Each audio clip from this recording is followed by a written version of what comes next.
Salamlar hər kəsə. Bu günü astronomiya ikinci məktəblər arası astronomiya olimpiadasının suallarına baxacağıq. Görən nə düşübdür, baxaq. Birinci sualdan yerin kütləsi qəflətən 2 dəfə azalsa, yerdə ilin uzunluğu necə dəyişər? 2 dəfə azalar, 1,4 dəfə azalar, 1,4 dəfə artar, 2 dəfə artar, dəyişməz. Əslində burada dəyişməzdir. E variantı. Sonra ikinci sual. Yerin atmosferində bu sfera qatı yoxdur. Heliosfer, ionosfer, egzosfer, mesosfer, stratosfer. Burada da A variantıdır. Heliosfer əsasən Günəş sisteminin çölündə yerləşən sferaya deyilir. Sonra üçüncü sual. Lunoxod 2-nin maksimum sürəti saatda 2 kilometr olduğunu bilərək, ay ekvatoru boyunca onun ətrafında dolanmağa sərf etdiyi müddətinə qiymətləndirin. Cavabı tam qiymətə yuvarlaq şəklində sutka ilə ifadə edin. Ayın radiusu 1700 kilometrdir. İlk birinci, yəni ayda bir peyk olduğuna, yəni bir çevrə olduğundan, ona görə birinci çevrənin uzunluğunun düsturunu yazacağıq. L bərabərdir 2 pi r. Deməli, burada belə yazırıq. 2 vurulsun. P-nin bilirsiniz ki, ədədi 3,14-dür. 2 vurulsun 3,14 vurulsun 1700. Çünki deyir ki, ayın radiusu 1700-dür. Buradan da çıxır təbii ki də 10.681. 10.681 çıxır buradan. Ondan sonra bunu sərf olunan zamana ətrafına dolanmaq sərf etdiyi zaman, yəni zamanla indi tapacağıq. O da ki, belə eləyəcək. T-nin V ilə L ilə düsturu belədir. V-də L. Deməli, burada deyir ki, saatda 2 kilometr. Ona görə 2. Bir də ki, L-dəki tapdıq ki, 10.681-dir. 10.681. Buradan da çıxır 55.340.5 sutka çıxır. Yəni, buradan da bu cavab çıxır. Və onu da ki, 24-ə böləcəyik.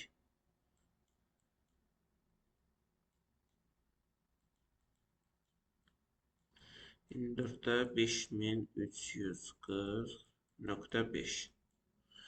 Buradan da təbii ki də çıxır, təqribi olaraq 222 sutka çıxır. Deyir ki, yuvarlaq şəklində sutka ilə ifadə edin. 222-yə də ki, ən yaxın olan variant B variantıdır. Ona görə 3-də bu variantdır. Sonra dördüncü sualda deyir ki, yerin səthindən 600 kilometr məsafədə orbitdə yerləşən süni peykin sürətini hesablayın. Yəni, birinci kosmik sürətdən istifadə edəcəyik. Fizikada da bilindiyi üzrə, həm astronomiyada, həm fizikada da bu düstur var. Gm R üstəgəl H-da Gm. Deməli, burada belə eləyəcəyik. İlk birinci gördüyünüz bu böyük R dünyanın radiusudur. Ona görə də belə yazacağıq. 6371 dərsine. Dünyanın ortalama radiusu 6371'dir. Burada da hündürlük, yəni 600 əlavə edəcəyik. Sonra bildiyiniz üzrə qravitasiya intensivliyinin ədədi vahidi 6,67 vurulsun 10 üstü -11'dir. Vahidləri əzbərləmək lazımdır, çünki astronomiyada çox lazımlı olur. Və dünyanın isə ortalama kütləsi, əslində dünyanın ortalama kütləsi 6'dır, amma biz yenə də belə yazaq. Dünyanın ortalama kütləsi 5972 vurulsun 10 üstü 24 kilodur. 10 üstü 24. İndi bunu da çevirəcəyik. Buradan da alınır əslində V bərabərdir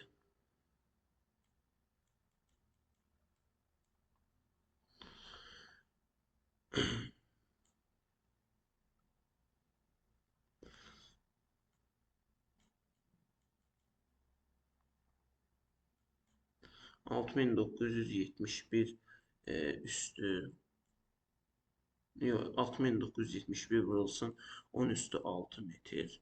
Hə, çünki dünya radiusu 6971 vurulsun 10 üstü 6 metrdir. Mən bura yazmağı unutdum. 10 üstü 6 metr.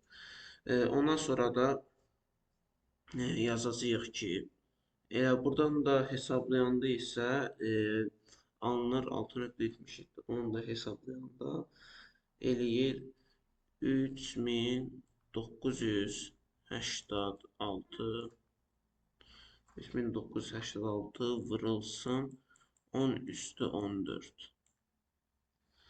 Buradan da kök altı olaraq belə çıxır.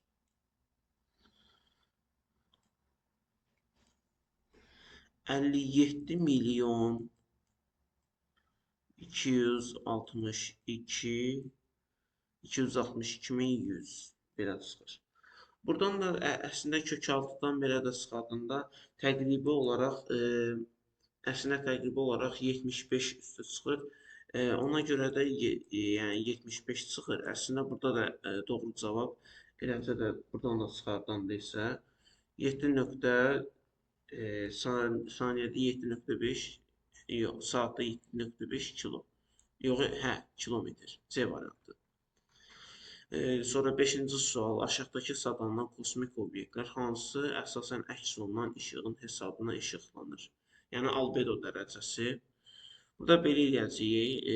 Ulduzlar elə işığın özünü yayır. Bəli, planetlərdir. Sonra kometalardır. Sonra galaksilərdir, asteroidlərdir. Meteorlar da deyil. Süd yolu galaksisi də deyil. Kürəvi ulduz topaları da deyil, açıq ulduz topaları da deyil. 2, 3, 5 cavab. Kütləsi Günəş kütləsinə bənzər olan göy cismin səthinə kosmik gəmi sükunət vəziyyətdədir. Əgər kosmik gəmiyə bu cismin qravitasiya sahəsini tərk etməsi üçün verilməli olan başlanğıc sürət işığın sürətinə bərabərdirsə, göy cismin radiusunu hesablayın. Cavabınıza ən yaxın olan variantı işarələyin. Əsasən astronomiya olimpiadalarında yuvarlaqlaşdıraraq tapırıq cavabları. Ona görə ipucu hər hansı göy cismin qravitasiya sahəsində yerləşən cismin potensial enerji O bərabərdir ki, M bölünsün E düsturu ilə hesablanır. Əslində burada Schwarzschild radiusu ilə də hesablamaq olar. Məsələn, yəni düzdür, potensial enerji ilə yox, qravitasiyanın potensial enerjisi ilə yox, əslində şey ilə də hesablamaq olar. Schwarzschild radiusu ilə. R bərabərdir C kvadratında 2GM. Buradan isə yenə çıxır, işığın sürəti bilirsiniz ki, saniyədə 300.000 kilometrdir. Kvadratı isə onu da eləyəcək. Təxmini olaraq 9, amma əslində burada 8.988 vurulsun 10 üstü 16 metr. Ondan sonra buradan da elə bildiyiniz kimi 2-ni bura yazır. Qravitasiya sabitinin vahidi 6.67 vurulsun 10 üstü -11. Əslində onu deyim ki, astronomiya olimpiadalarında məktəblər arası astronomiya olimpiadalarında təbii ki də belə böyük rəqəmlər alınır deyənə əslində kalkulyatora icazə verirlər. Yəni əlavə məlumat olaraq orada kalkulyator işlədilməyinə icazə verirlər. Çünki çox böyük rəqəmlər alınır ona görə. 1989 vurulsun 10 üstü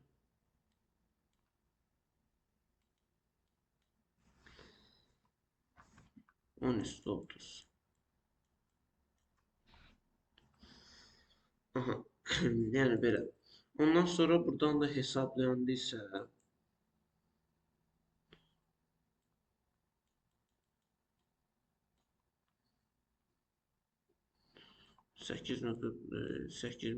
988 vurulsun 10 üstü 16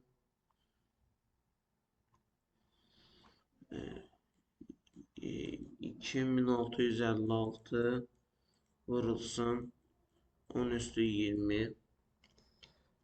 Oradan da çıxır əslində 2955. Oradan da əslində çıxır 2955 vurulsun 2955 çıxır. Əslində ən yaxın cavab 3000 metrdir. Yəni bu variantı. Planetlərin radiusunun artma sırasına görə düzün. Burada təbii ki də yer, Venera, Uran, Neptun, Uran, yer, Venera. Sonra burada D variantıdır. Venera çünki təxmini olaraq diametri 12.000 kilometrədir. Yerdə 13.000, Neptunda 49.000, Uranda isə 50.000 kilometrə. Elliptika göy ekvatorun ilə kəsişmə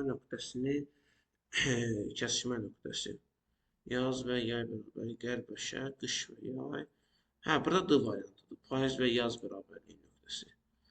Günəş sisteminin kütləsinin neçə hissəsi Günəşdə toplanılır? 1%-dən kiçik 50%-dən. Burada E variantıdır. 99.8%. Çünki necə ki atom modelində də 99.8%-i protonda yerləşir.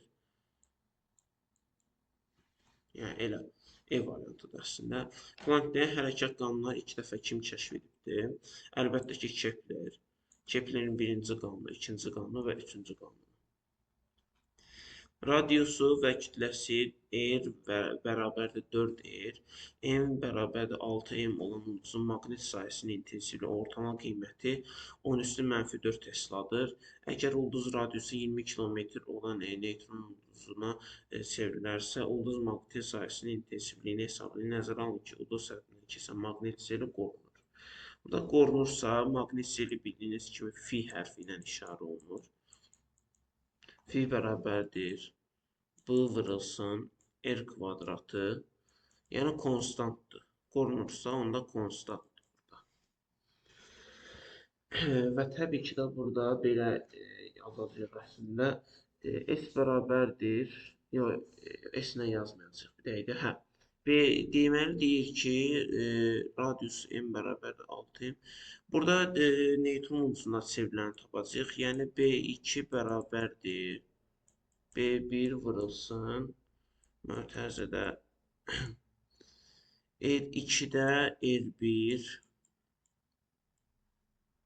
yəni R1 ilə B1 həmin ulduzdur, B2 ilə R2 həmin ulduzun neytron ulduzuna dönüşmüş formasıdır. Deməli deyirdi ki, R2 20 kilometrədir. Yəni burada tapacaq təbii ki də B2-ni tapacaq, maqnit sahəsinin intensivliyini tapacaq. Sonra B1 dedi ki, B1 deyildi ki, 10⁻⁴ Tesladır. Sonra R1 isə 4R Günəşə bərabərdir. Yəni 4 dənə Günəş radiusuna bərabərdir. O da ki eləyir, yəni 2.8 vurulsun 10⁶ kilometrə.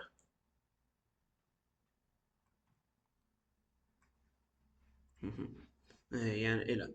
Ondan sonra buradan da belə hesablayacağıq deməli.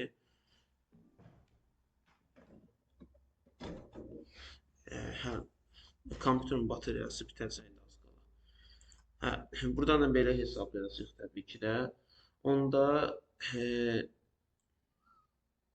birinci R-ləri tapacağıq.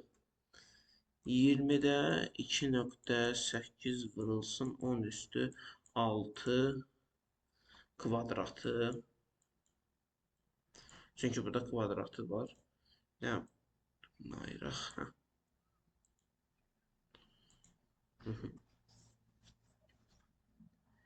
Yəni, o deyilir əslində 1.4 vurulsun 10⁵ kvadrat eləyir. Oradan da təqribi olaraq 2 çıxır əslində. Təqribi olaraq əslində. Yəni, başqa, eybi buradan hesablayaq. Ondan sonra buradan da belə yazacağıq. B2 bərabərdir. Deməli, 10 üstü mənfi 4 Tesla. Çünki B1-i tapacağıq. Vurulsun 2 nöqtə, 2 vurulsun 10 üstü mənfi 10. Buradan da təqribi hesabdan 2 vurulsun. 10 üstü mənfi Tesla gedir bu tərəf. Onda qalır, C variantı. Buradan da qalır C variantı. Ona görə 11-ci sualda C variantıdır. Düzdür, belə çətin məsələlərdir. Amma eybi yox. Diametri 40 sm olan teleskopun işıq toplama gücü diametri 10 sm olan teleskopun işıq toplama gücündən nə qədər çoxdur? Təbii ki də burada diametrindən işıq toplama gücünün düsturu, yəni belədir. Bunu necə? Belə yazmalı. L bərabərdir. Daha doğrusu L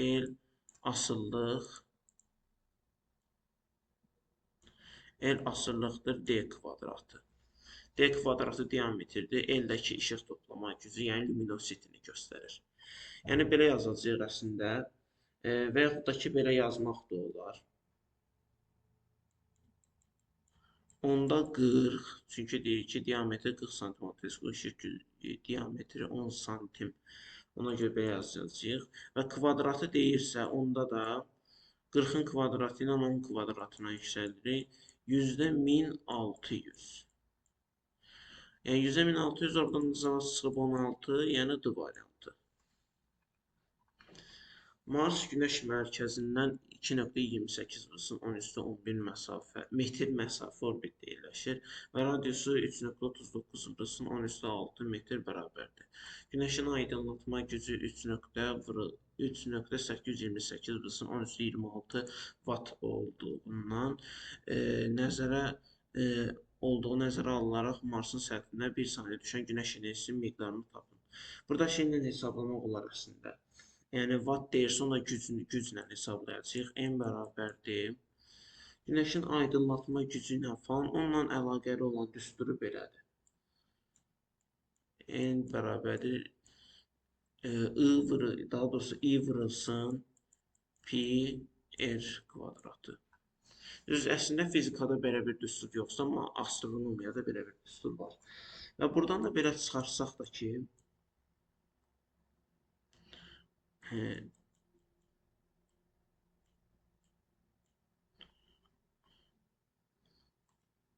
əslində burada I yox, L yazırıq. L. Bir dəqiqə. 4D kvadratı. Yəni belə də yazmaq olar əslində. İndi bunun yerinə rəqəmləri qoyacağıq təbii ki də. Yenə kəsir xətti. 4D 4 vurulsun. Neçə deyirdi? Marsın Günəş mərkəzinə məsafə. D məsafə təbii ki 2,28 vurulsun 10 üstü 11. 11-in kvadratı təbii ki də. Mötərizəyə alaq belə. Biraz yəni qarışıqlıq yaranır. Ondan sonra yəni işıq aydınlatma gücü, yəni luminosity 3,828 vurulsun 10 üstü 26 watt. Sonra vurulsun R-i tapacağıq indi də. Radiusu, Marsın radiusu belədir. 3,39 vurulsun 10 üstü 6 metr kvadratı.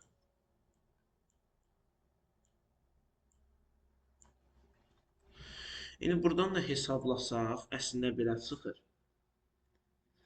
Buradan da hesablasaq təbii ki də, o da eləyir 2,1 vurulsun 10 üstü 16 watt. Əslində belə çıxır A variantı. 13 A variantıdır. Bir dəqiqə,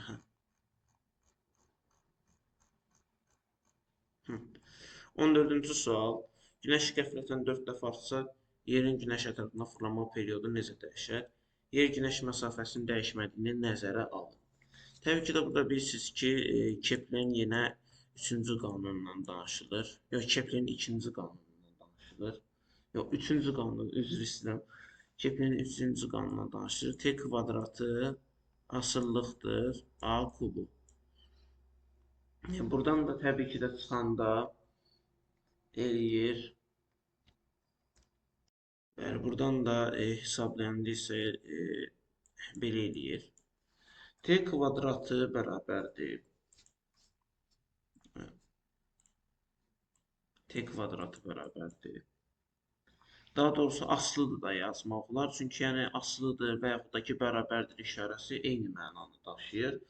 T kvadratı bərabərdir m-də 1. Çünki deyir ki kütlə artarsa fırlanma periodu T-dir. Yəni kütlədəki m-dir, günəşin kütləsi. Daha doğrusu belə də yazaq, m günəş. O deyilir, yəni T kvadratı bərabərdir. Yəni kvadrata da yüksəltməyəndə, daha doğrusu burada 4/1 alınır əslində. 4 dəfə artarsa. Yəni m-in yerinə 4 yazırıq. Kvadrata da yüksəltməyəndə, yəni sadə T bərabərdir 2/1 qalır. Ona görə də burada E variantı 2 dəfə azalır. 15-ci sual, metr vahidi yer meridianı qövsünün uzunluğu 1 bölünsün 20 milyon hissəsi kimi təşkil olunub. Ayda həmin üsulla təyin olunan ay metrinin uzunluğunu nə qədər olar? Ayın radiusu 1700 kilometrədir. Burada yenə belə tapırıq. Yenə ayın radiusundan, daha doğrusu ay çevrə olduğundan, yəni kürə olduğundan, həndəsəsi, yəni model olduğundan kürə olaraq 2 piyer, həmənki kimi 2 piyer. Təbii ki də burada 2 vurulsun 3.14 vurulsun yenə 1700 bərabərdir 1.07 vurulsun 10^7 metr. İndi bunu 20 milyonda bir hissəsinə böləcək. Yəni eli tapdıq. 1.07 vursun 10^7 metr.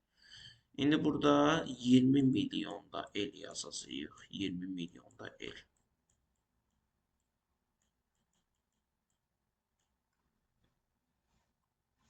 O deyilir, yəni 20 milyonda 1.07 vurulsun 10^7 metr. Buradan da təbii ki də cavab olaraq oradan da hesablayanda isə təbii ki də bir dəqiqə hesablamaq lazımdır.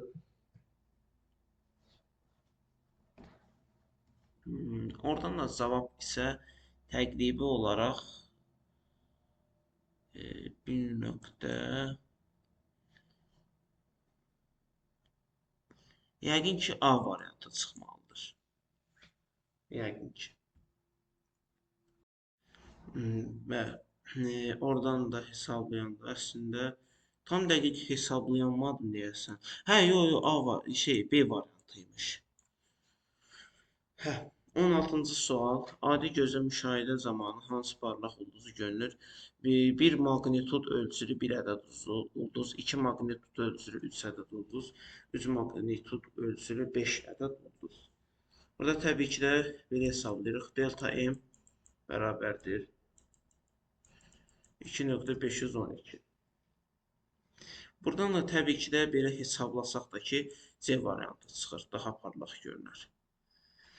İşıq günəşdən yerə təqribən nə qədər vaxta gəlir? Təbii ki də 8 dəqiqəyə. Çünki işıq saniyədə 300.000 kilometrə gedir. 300.000 kilometr saniyədə. Və günəş ilə dünya arasındakı orta məsafə isə bir astronomik vahiddir. AU yazılır. O da ki 150 milyon kilometr eləyir. Ona görə də B variantıdır əslində. İndi 18-ci sual. Marsın təbii peyki olan Phobos planet mərkəzindən 9400 kilometr aralıda orbitdə yerləşir və orbital periyodu 8 saatdır. Phobosun Marsın cazibə qüvvəsi nəticəsində yaranmış mərkəzdən qaçma tərzi nəyə bərabərdir? Marsın kütləsi 6,39 hızı 13-23 kilometrdir. Mərkəz qaçma tərzini deyir, onda belə yazacağıq. Fizikada da bilindiyi üzrə mərkəz qaçma tərzinin radiusla və periodla ilə əlaqəli olan düsturu belədir. A bərabərdə t kvadratında 4 pi kvadratı r olaraq yazılır.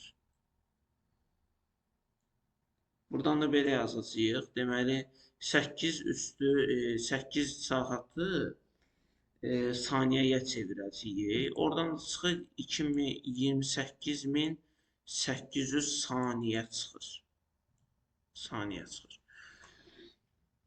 Oradan da belə çıxır ki 4 pi kvadratı vurulsun 9,4 vurulsun 10 üstü 6 metr olaraq çıxır. Çünki metrə çevirəcəyik, kilometrlə işləməyəcəyik. 9,4 vursa 10 üstü 6 metr. Buna bölmək lazımdır.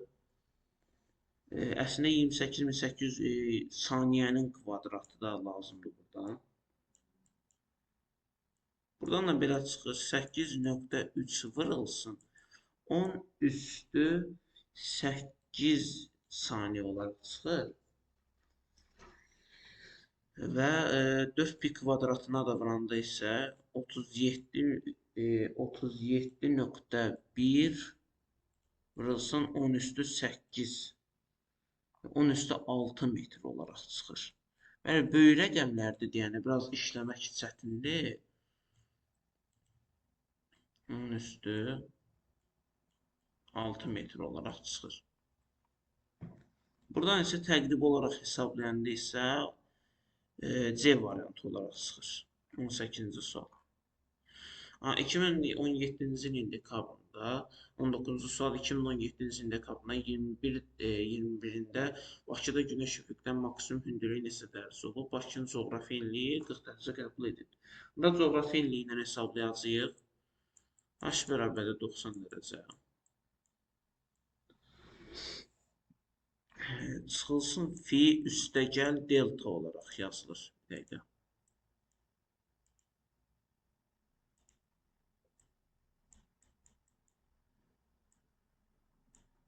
Delta olaraq yazılır. Deməli delta əslində mənfi 23,5-dir. F isə 40 dərəcədir. Ona görə də belə yazacağıq. 90 dərəcə çıxılsın 40. Üstə gəlinsin mənfi 23,5.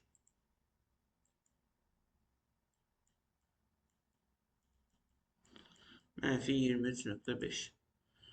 Oradan da hesablayanda isə E variantı gəlib çıxır. Cavab E. Diametri 40 parsek olan kürəvi ulduz topasında, yəni ulduz topası deyəndə əslində kluşterlər nəzərdə tutulur. Topasında kənarında yerləşən cisim ulduz topasındakı qravitasiya sahəsini tərk etməsi üçün, tərk etməsi deyilirsə, onu da qaçış sürəti ilə hesablaya bilərik. Sürəti 6 km bölünsün saniyə. Ulduz topasındakı ulduzun təxmini sayını hesablayın. Nəzərə alındı ki, topların ulduzu əksəriyyəti günəşə bənzəyir. Cavabınızı yuvarlaqlaşdırın. Burada belə yazırıq. Qaçış sürəti V bərabərdir kök 6 R-də 2G-M yazılır. Əslində bu belə demək olar ki, fizikada bu əslində şeydə demək olar. Fizikada birinci kosmik sürət orbital sürətdir. İkinci kosmik sürət isə qaçış sürətidir. V escape yəni qaçış sürətidir. Buradan isə hesablayanda deyilir ki, M-i hesablayın. Onu da M-i hesablayacağıq. V kvadratına, çünki kök 6-dan çıxardırıq. V kvadratı R 2G. olaraq yazacağıq.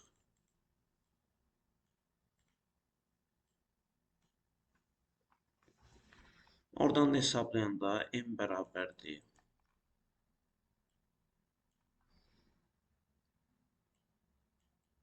222 vurulsun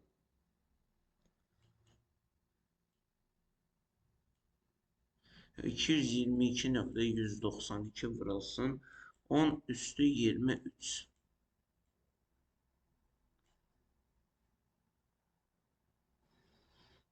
Oradan da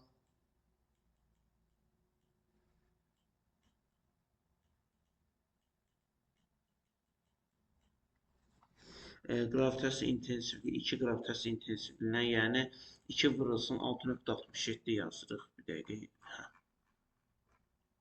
Buradan da çıxır 13.348 vurulsun 10 üstü 11 olaraq yazılır.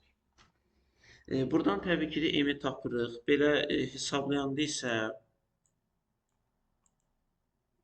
m çıxır 16.645 kiloqram olaraq çıxır. İndi bunun deyir ki, ulduz topasındakı sayını hesablayın, yəni n olaraq.